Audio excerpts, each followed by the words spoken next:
के मुख्य अतिथि और कार्यक्रम के साथ रोहित सिंह जी का आगमन हो चुका है। जोरदार तालियों के साथ स्वागत। एनएसएस बैच के साथ हम आपका हार्दिक स्वागत वंदन और अभिनंदन करते हैं सर।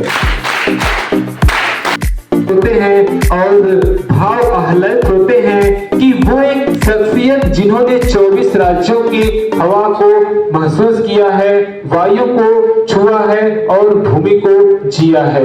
आज हम उनको सुनेंगे। हम सुनेंगे हमारा भारतवर्ष कैसा है और हमें अपने भारतवर्ष के पर्यावरण संरक्षण में अपनी एक भूमिका कैसे। सिंह जी को आप आकर अपना अनुभव साझा करेंगे और जोरदार तालियों की आवाज। धन्यवाद।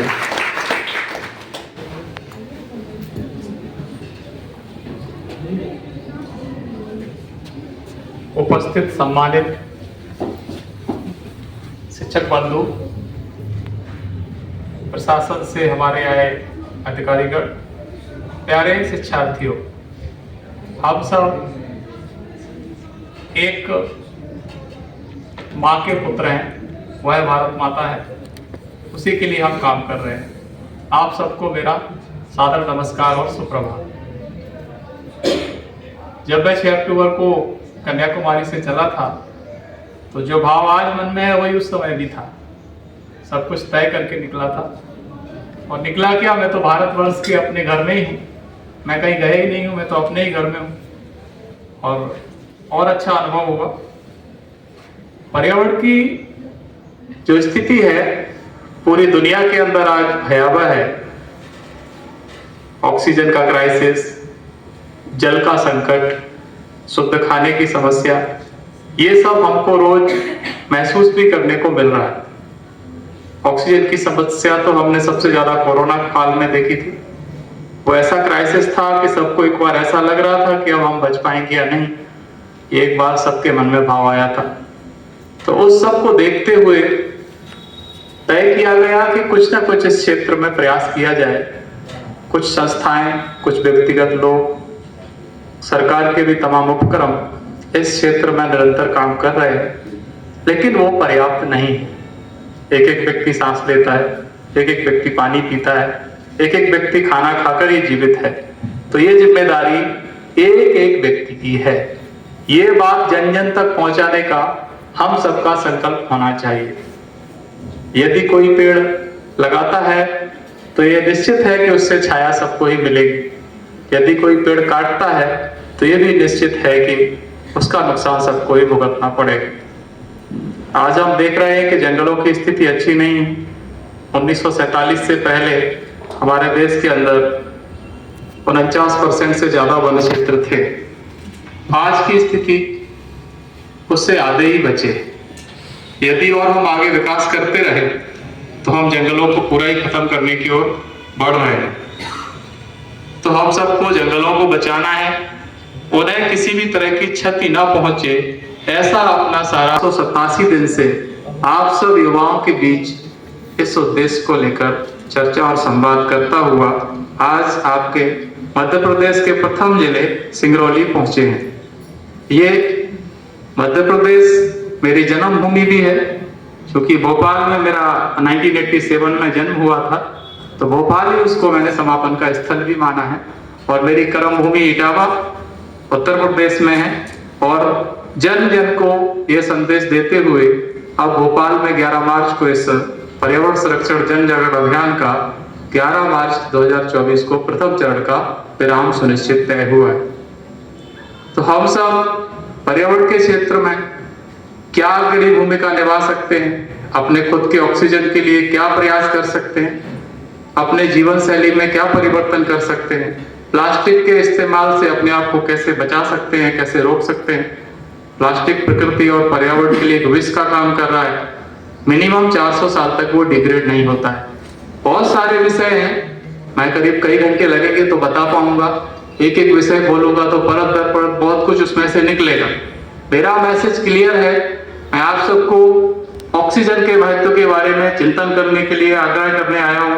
मैं आप सबको पानी के विषय में चिंतन करने के लिए आग्रह करने आया हूँ। मैं आप सबको केमिकल मुक्त, पेस्टिसाइड मुक्त भोजन कैसे हम सबको मिले, इस विषय में आप सब जब चिंतन करेंगे तो निश्चित रूप से पाएंगे कि हम सब कहीं ना कहीं इसके साथ कुछ छेड़छाड़ कर रहे हैं। जब भी कोई जीव जन्म लेता है तो सबसे पहले उसे पहली सांस के रूप में ऑक्सीजन की जरूरत पड़ती है, 6 महीने के बाद उसे जल की जरूरत पड़ती है, फिर कुछ समय के बाद उसे अन्न की आवश्यकता होती है। तो इसी क्रम में हमारा जीवन आगे बढ़ सकता है। यदि वो तीनों दूषित हुए तो हमारे जीवन के ऊपर बड़ा संकट आएगा, और वो आ भी चुका है। केमिकल फर्टिलाइजर्स युक्त जो खाना हम खा रहे हैं वो कैंसर का बड़ा कारण है। उससे हम सबको कैसे मुक्ति मिले, ये बड़े संकट और चिंता का विषय है। हम सब जब अपने जीवन की यात्रा पूरी करते हैं तो सबसे पहले अन्न छूटता है, फिर पानी छूटता है, फिर वही पहली सांस के रूप में जो हमने ऑक्सीजन लिया था अंतिम सांस के रूप में लेकर के हम उससे अपने जीवन की यात्रा पूरी करते हैं। तो ऑक्सीजन का कितना महत्व है ये सबसे आप सबको पता चला होगा। ऐसे तो आप सब जानते हैं, आप सब समझदार लोग हैं, कोई छोटे बच्चे नहीं हैं, लेकिन हमको अपनी समझदारी इस पर्यावरण के क्षेत्र में करने की आवश्यकता है। अपने विवेक से अपने खुद के ऑक्सीजन का अरेंजमेंट जैसे हम शिक्षा का अरेंजमेंट करते हैं, अपने पानी का अरेंजमेंट जैसे हम तमाम अन्य संसाधनों का अरेंजमेंट करते हैं, अपने खाने का अरेंजमेंट जैसे हम अन्य चीजों का। ख्याल आया था भारत यात्रा करने के लिए, लेकिन फिर कुछ मतलब मन में समस्याएं आने लगी कि कैसे कैसे मेरी कुछ जरूरतें पूरी होंगी। जैसे कि आप ये जरूरतें कैसे पूरा करते हैं? जैसे अगर रास्ते में चलते हैं तो कपड़े, भोजन और रात में रहने के लिए ये सारी कैसे कैसे पूरा करते हैं? और घर से कैसे मतलब ये सोच के चलते हैं कि हमको ये पूरा हो जाएगा और हम इतने दिन तक अपनी पूरी यात्रा को सफल कर सकते हैं?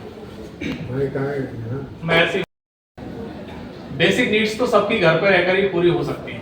Yes sir. वो यात्रा में भी पूरी होंगी। यस और ये यात्रा भारत भ्रमण यात्रा नहीं, एक विषय को लेकर के हम प्रवास करते हैं और ये समाज की काम जिम्मेदारी है, समाज का काम है, एक एक व्यक्ति का काम है, सरकारें भी इसके प्रति जिम्मेदार है। तो ऐसे अभियान को लेकर के गवर्नमेंट का पूरा इनिशिएटिव रहता है, तो वो पूरी व्यवस्था करती है।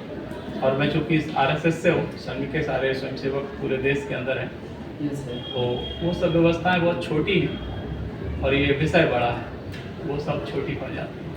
अगर सर हम लोग भी करना चाहें तो अपने ज़िले में कर सकते हैं, अपने 10-20 गांव में कर सकते हैं। आप स्वयं से उसमें पहले अपने आप में इम्प्लीमेंट करें, उसके बाद लोगों को बता सकते हैं। Yes sir. पहले खुद के अंदर परिवर्तन चाहिए, तब हम दूसरों को कुछ कह सकते हैं।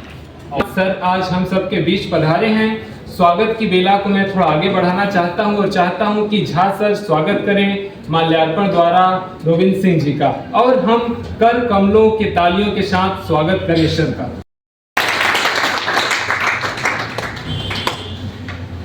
कार्यक्रम की अगली बेला में मैं आमंत्रित करता हूं डॉक्टर सीपी मैम को, और मैम स्वागत करेंगे सर का। और हम लोग तालियों की आवाज को कम नहीं होने देंगे।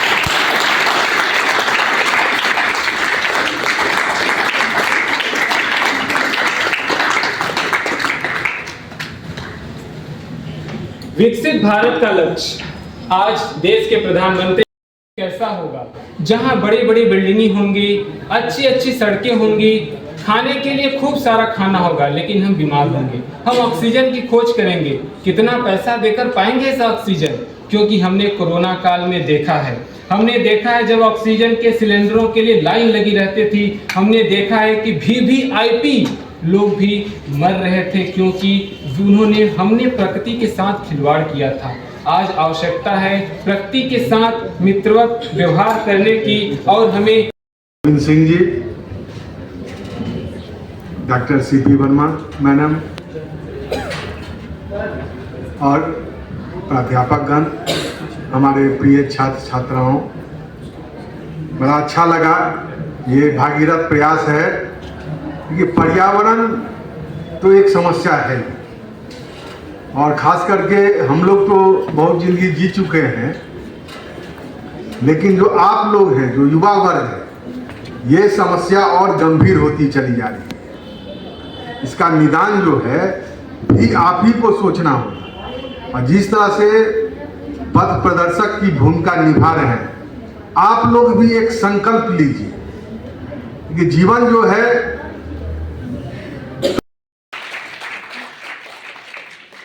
बहुत और जवानी चलती है उस ओर जमाना चलता है। महज ये पंक्तियां हैं, लेकिन सर ने इतनी लंबी यात्रा मात्र साइकिल से तय करके इस बात को तय किया है। सर के लिए जोरदार तालियां।